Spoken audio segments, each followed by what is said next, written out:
Einführung. Das folgende kurze Buch diskutiert einige Unterschiede zwischen Einsicht und Blindheit in dieser Welt. Diese Diskussion basiert auf Kapitel 2 Al-Baqarah, Verse 168 bis 171 des Heiligen Koran. Ihr Menschen esst von dem, was auf der Erde erlaubt und gut ist, und folgt nicht den Schritten Satans. Er ist euch nämlich ein offenkundiger Feind. Er befiehlt euch nur Böses und Unmoralisches zu tun und über Allah Dinge zu sagen, von denen ihr nichts wisst. Und wenn zu ihnen gesagt wird, folgt dem, was Allah offenbart hat, sagen sie, vielmehr wollen wir dem folgen, was wir unsere Väter tun sahen. Obwohl ihre Väter nichts verstanden und sie nicht recht geleitet waren? Das Gleichnis der Ungläubigen ist wie das eines Menschen, der etwas anschreit, das nichts als Rufen und Schreien hört, also Vieh oder Schafe, taub, stumm und blind, sodass sie es nicht verstehen. Die Umsetzung der besprochenen Lektionen wird Ihnen dabei helfen, positive Eigenschaften anzunehmen. Die Annahme positiver Eigenschaften führt zu innerem und körperlichem Frieden. Einsicht versus Blindheit. Kapitel 2 Al-Baqarah, Verse 168 bis 171. Ihr Menschen esst von dem, was auf der Erde erlaubt und gut ist, und folgt nicht den Schritten Satans. Er ist euch nämlich ein offenkundiger Feind. Er befiehlt euch nur Böses und Unmoralisches zu tun und über Allah Dinge zu sagen, von denen ihr nichts wisst. Und wenn zu ihnen gesagt wird, folgt dem, was Allah offenbart hat, sagen sie, vielmehr wollen wir dem folgen, was wir unsere Väter tun sahen. Obwohl ihre Väter nichts verstanden und sie nicht recht geleitet waren? Das Gleichnis der Ungläubigen ist wie das eines Menschen, der etwas anschreit, das nichts als Rufen und Schreien hört, also Vieh oder Schafe, taub, stumm und blind, sodass sie es nicht verstehen. Im Gegensatz zu vielen anderen Religionen und Lebensweisen lädt der Islam alle Menschen gleichermaßen und ohne Bevorzugung zu innerem Frieden und Erfolg in beiden Welten ein. Kapitel 2 Al-Baqarah, Vers 168. Um Menschheit? Der Islam macht deutlich, dass das Einzige, was einen Menschen anderen überlegen macht, der aufrichtige Gehorsam gegenüber Allah, dem Erhabenen, ist. Dazu gehört, dass man die Segnungen, die einem gewährt wurden, auf eine Weise nutzt, die ihm gefällt, wie es im Heiligen Koran und den Überlieferungen des heiligen Propheten Muhammad, Friede und Segen seien auf ihm, dargelegt wird. Kapitel 49 Al-Hujurat, Vers 13. In der Tat ist der Edelste unter euch in den Augen Allahs der Rechtschaffenste unter euch. Es ist wichtig zu beachten, dass die Absichten einer Person verborgen sind und niemand behaupten kann, sie oder andere seien anderen Menschen überlegen. Stattdessen muss man sich darauf konzentrieren, Allah, dem Erhabenen, aufrichtig zu gehorchen und anderen zu raten, dasselbe zu tun. So wie die innere Grundlage des Islam darin besteht, eine gute Absicht zu haben, so besteht die äußere Grundlage des Islam darin, das Erlangen und Konsumieren von Erlaubtem. Kapitel 2 Al-Baqarah, Vers 168. Ihr Menschen esst von allem, was es auf der Erde gibt, was erlaubt und gut ist. Derjenige, der Unrechtmäßiges verdient und konsumiert, wird all seine Taten zerstören, da er die äußeren Grundlagen des Islam verdorben hat.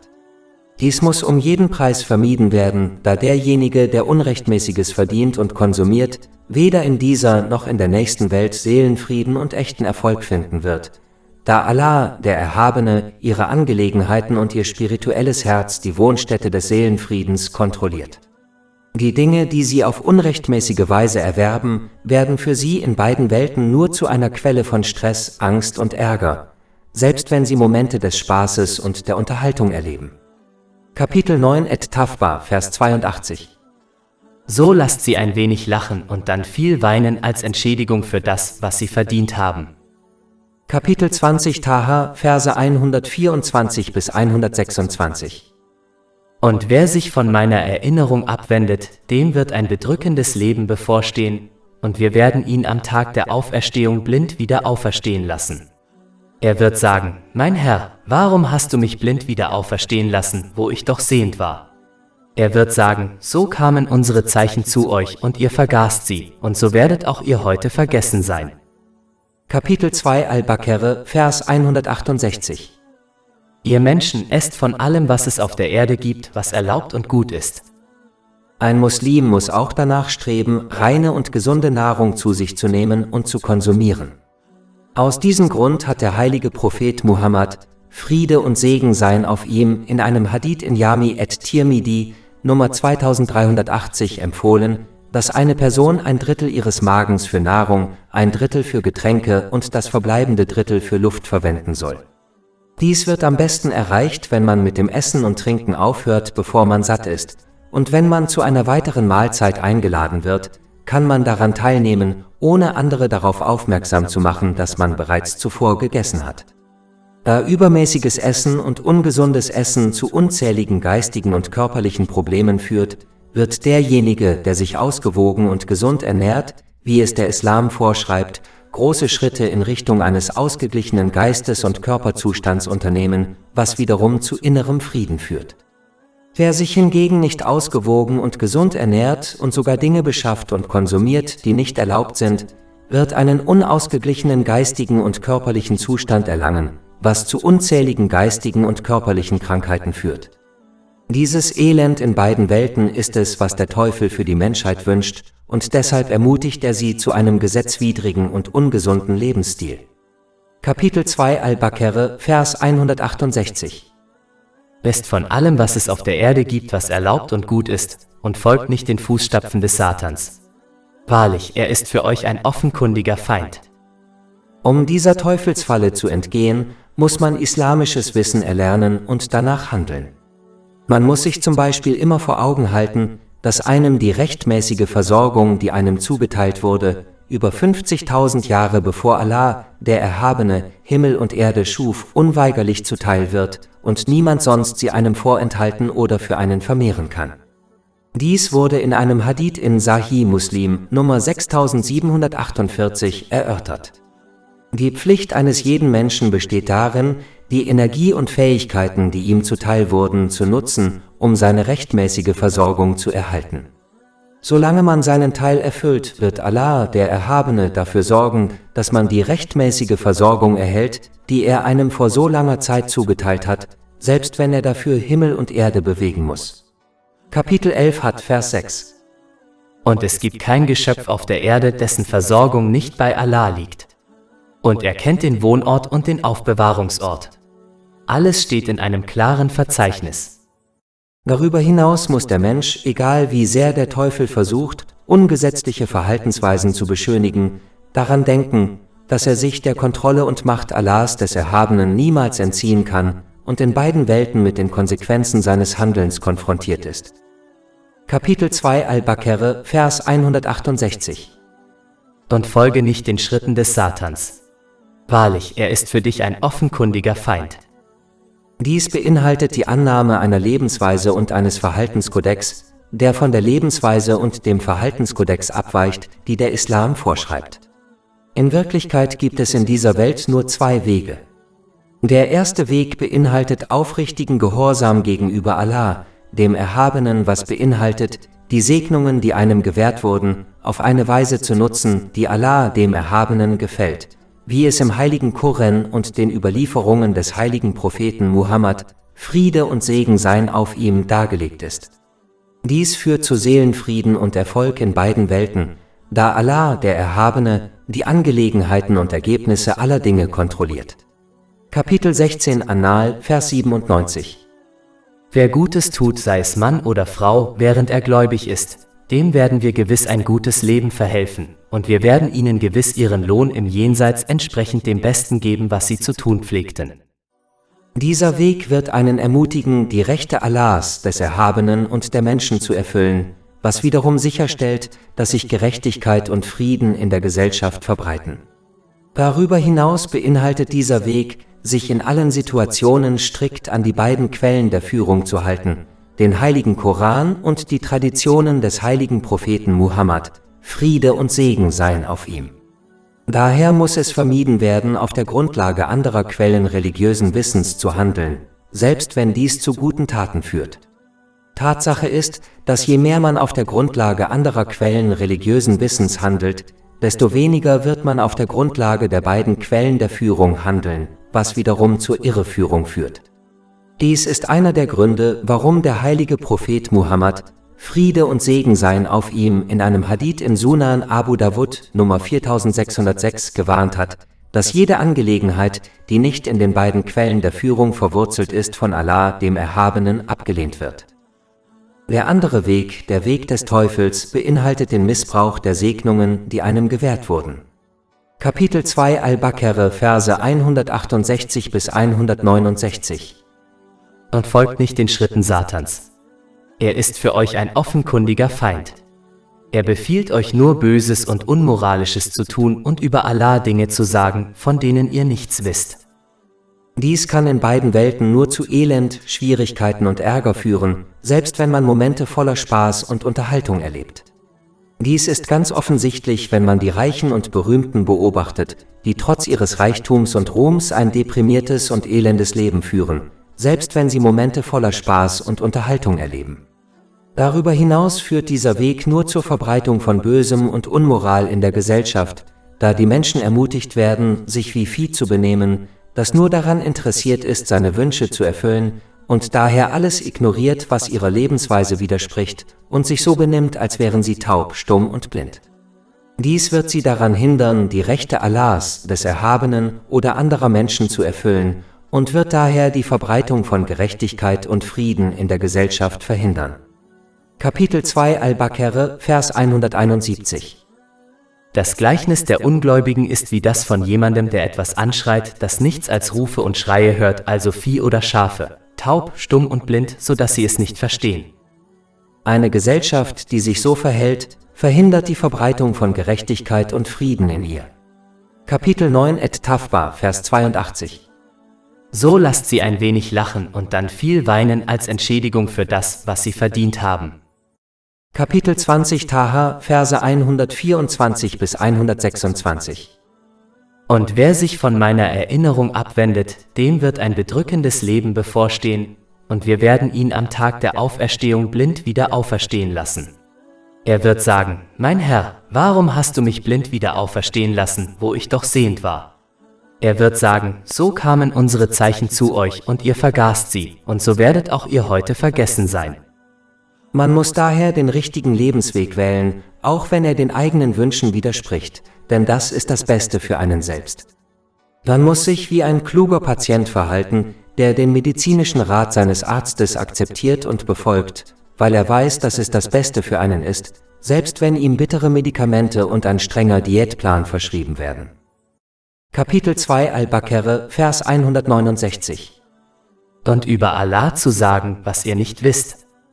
Eine der größten Fallen des Teufels besteht darin, die Menschen dazu zu bringen, Allah, den Erhabenen, und seine göttlichen Eigenschaften, die im heiligen Koran und in den Überlieferungen des heiligen Propheten Muhammad, Friede und Segen seien auf ihm, erklärt wurden, zu ignorieren. Wenn sich eine Person auf diese Weise verhält, wird sie falsche Vorstellungen über Allah, den Erhabenen, annehmen, die höchst respektlos sind, und diese falschen Vorstellungen werden sie nur dazu ermutigen, ihm ungehorsam zu sein. Zum Beispiel wird der Unwissende die Tatsache, dass Allah, der Erhabene, allverzeihend ist, aus dem Kontext reißen und deshalb an seinen Sünden und seinem Ungehorsam festhalten, während er annimmt, dass ihnen Allah, der Erhabene, vergeben wird, da er allverzeihend ist.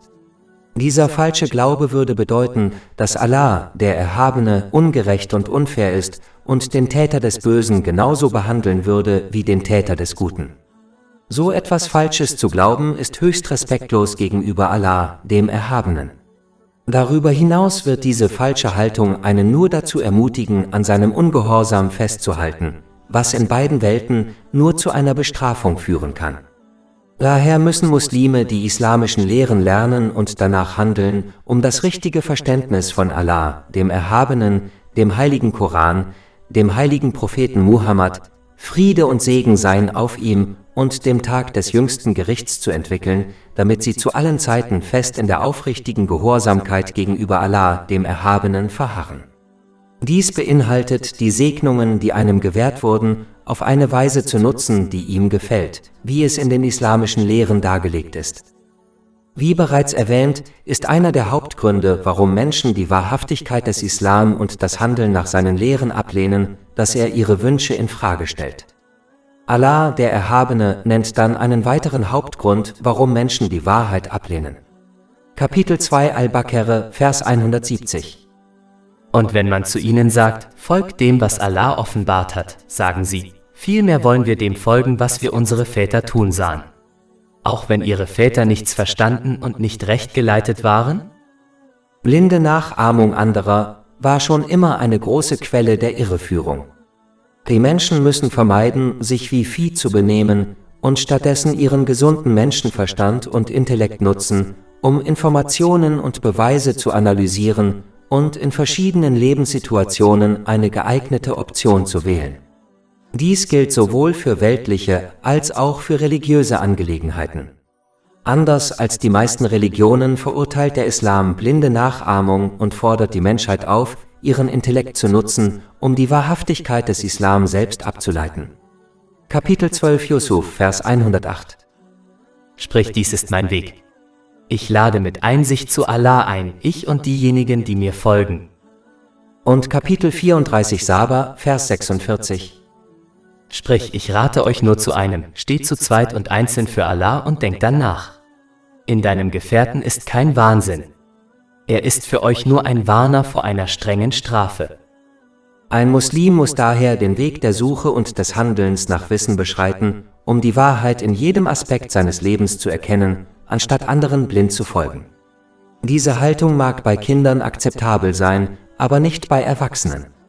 Wer es vermeidet, islamisches Wissen zu erlangen und danach zu handeln, wird unweigerlich in die Fallen des Teufels tappen, indem er einen Verhaltenskodex und eine Lebensweise annimmt, die ihn dazu verleiten, die ihm gewährten Segnungen zu missbrauchen.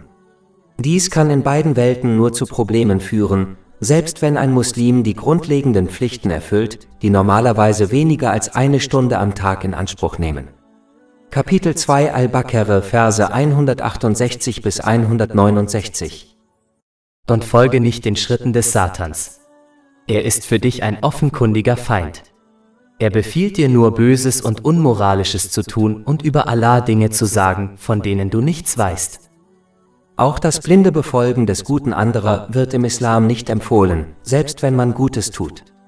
Der Grund hierfür ist, dass der Islam lehrt, sich der Wahrheit bewusst zu sein und daher in der Überzeugung, dass es die Wahrheit ist, danach zu handeln und nicht danach zu handeln, weil jemand anderes es einem gesagt hat. Obwohl das blinde Nachahmen des Guten anderer zu innerem Frieden in beiden Welten führt, wird diese Art von Person in schwierigen Zeiten leicht ungeduldig und undankbar, da sie nicht die Glaubensgewissheit besitzt, die mit dem islamischen Wissen einhergeht, um jederzeit geduldig und dankbar zu bleiben. Diese Person wird zwischen Gehorsam und Ungehorsam schwanken, ohne ihren Zweck zu verstehen oder ein höheres Ziel im Leben jenseits dieser materiellen Welt anzustreben. Der Unterschied zwischen dieser Person, selbst wenn sie im Jenseits Erlösung findet, und der Person, die islamisches Wissen erlangt und danach handelt und ihr Leben mit Glaubensgewissheit lebt, ist enorm. In einer ähnlichen Mentalität ahmten die Leute des Buches ihre Ältesten blind nach und betrachteten sie als Herren, indem sie ihnen ohne Fragen gehorchten und ihre Meinungen als Worte und Gebote Allahs des Erhabenen betrachteten. Kapitel 9 Et-Tafba, Vers 31. Sie, die Leute des Buches, haben ihre Gelehrten und Mönche zu Herren neben Allah gemacht. Leider folgen auch einige Muslime ihren Gelehrten und Führern blind, ohne den gesunden Menschenverstand und Intellekt zu nutzen, den Allah, der Erhabene, ihnen verliehen hat. Obwohl es wichtig ist, einem recht geleiteten Gelehrten zu folgen, muss ein Muslim dennoch die Intelligenz nutzen, die ihm durch das Studium der islamischen Lehren verliehen wurde, um seinen Glauben zu stärken. Aber einige halten an ihrer Unwissenheit fest und folgen ihren Gelehrten blind, als wären sie perfekt und immun gegen Fehler. Daher sollte ein Muslim, der einem bestimmten Gelehrten folgt, der einen bestimmten Glauben vertritt, sich nicht wie ein Fanatiker verhalten und glauben, dass sein Gelehrter immer recht hat, und dadurch diejenigen hassen, die der Meinung seines Gelehrten widersprechen. Dieses Verhalten ist keine Abneigung gegen etwas, jemanden um Allahs des Erhabenen willen.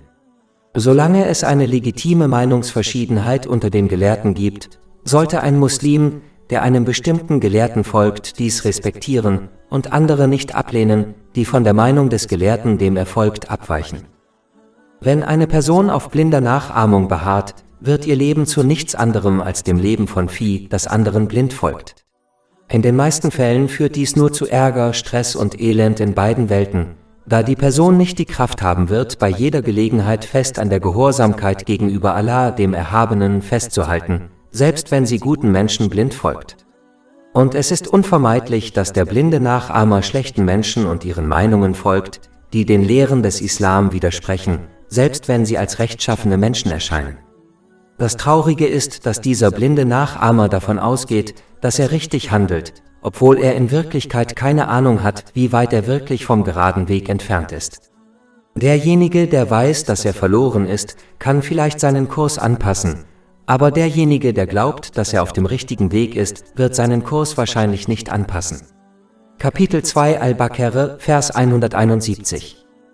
Das Gleichnis der Ungläubigen ist wie das von jemandem, der etwas anschreit, das nichts als Rufe und Schreie hört, also Vieh oder Schafe, taub, stumm und blind, so dass sie es nicht verstehen. Der blinde Nachahmer wird wahrscheinlich keinen guten Rat befolgen, der ihm gegeben wird, wenn er dem Weg derjenigen widerspricht, die er blind nachahmt. In diesem Fall ist das Reden mit ihnen und das Reden mit Vieh ein und dasselbe. Ein Muslim muss daher das blinde Nachahmen anderer vermeiden und stattdessen danach streben, islamisches Wissen zu erlernen und danach zu handeln, damit er Gewissheit im Glauben erlangt und den Zweck seiner Schöpfung mit Einsicht versteht und erfüllt. Dies wird in Vers 170 angedeutet, als Allah, der Erhabene, den Menschen befiehlt, dem heiligen Koran und den Traditionen des heiligen Propheten Muhammad, Friede und Segen seien auf ihm, praktisch zu folgen, anstatt nur verbal zu behaupten, an sie zu glauben. Kapitel 2 Al-Baqarah, Vers 170. Und wenn zu ihnen gesagt wird, folgt dem, was Allah offenbart hat. Wer sich so verhält, wird die ihm gewährten Segnungen auf eine Weise nutzen, die Allah, dem Erhabenen, gefällt, wie es in den islamischen Lehren dargelegt ist, selbst wenn dies dem Weg und dem Glauben anderer widerspricht. Dies wiederum führt zu innerem Frieden und Erfolg in beiden Welten. Kapitel 16 An-Nahl, Vers 97. Wer Gutes tut, sei es Mann oder Frau, während er gläubig ist, dem werden wir gewiss ein gutes Leben verhelfen, und wir werden ihnen gewiss ihren Lohn im Jenseits entsprechend dem Besten geben, was sie zu tun pflegten. Kapitel 2 Al-Baqarah, Vers 170. Und wenn man zu ihnen sagt, folgt dem, was Allah offenbart hat, sagen sie, vielmehr wollen wir dem folgen, was wir unsere Väter tun sahen. Auch wenn ihre Väter nichts verstanden und nicht recht geleitet waren? Dieser Vers zeigt auch, wie wichtig es ist, in religiösen und weltlichen Angelegenheiten diejenigen zu konsultieren, die über Wissen verfügen und danach handeln. Eine Person muss daher sorgfältig auswählen, wen sie in ihren Angelegenheiten konsultiert, und diese Personen auf diejenigen beschränken, die über Wissen zu dem jeweiligen Thema verfügen. Wer beispielsweise ein medizinisches Problem hat, sollte jemanden aufsuchen, der über medizinisches Wissen verfügt, wie etwa einen Arzt. Und wer religiösen Rat sucht, sollte jemanden aufsuchen, der über religiöses Wissen verfügt, wie etwa einen Gelehrten. Es ist traurig zu beobachten, dass Muslime in weltlichen Angelegenheiten oft Spezialisten konsultieren, in religiösen Angelegenheiten jedoch oft dem Rat einer unwissenden Person folgen. Darüber hinaus sollte man nur diejenigen konsultieren, die Allah, den Erhabenen, fürchten, da sie die einzigen sind, die wahres Wissen besitzen, und da sie anderen niemals raten würden, Allah, dem Erhabenen, in irgendeiner Situation ungehorsam zu sein. Kapitel 35 Fatir, Vers 28. Nur diejenigen unter seinen Dienern fürchten Allah, die über Wissen verfügen. Man sollte sich daher nur an diejenigen wenden, die das richtige Wissen besitzen und auch Allah, den Erhabenen, fürchten. Sonst werden sie blind denen folgen, die sie in die Irre führen, auch wenn dies nicht ihre Absicht ist. Über 400 kostenlose E-Books, Hörbücher, Infografiken, Podcasts und Blogs auf unserer Website verfügbar: www.shakepot.com